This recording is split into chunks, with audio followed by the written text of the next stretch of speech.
Men Samarqand tumani 31-maktabning kimyo fani o'qituvchisi To'xtaniyozova Hilola Ilhomovna bo'laman. Men yil o'qituvchisi tanlovining birinchi bosqichidan o'tib, ikkinchi bosqichiga tavsiya etildim. Ikkinchi bosqichda bugun Samarqand shahar 81-maktabda ikkinchi bosqich tanlovlari bo'lib o'tmoqda.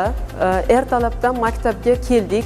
81-maktabga kelganimizda bizga dars o'tishimiz uchun barcha shart-sharoitlar yaratib berilgan. Dars o'tishimiz, tayyorgarlik ko'rishimiz uchun barcha shart-sharoitlar mavjud. Ertalab soat 8 da hakamlar hay'ati tomonidan qur'a tashlash yo'li bilan kim nechinchi o'rinda dars o'tishi belgilab olindi.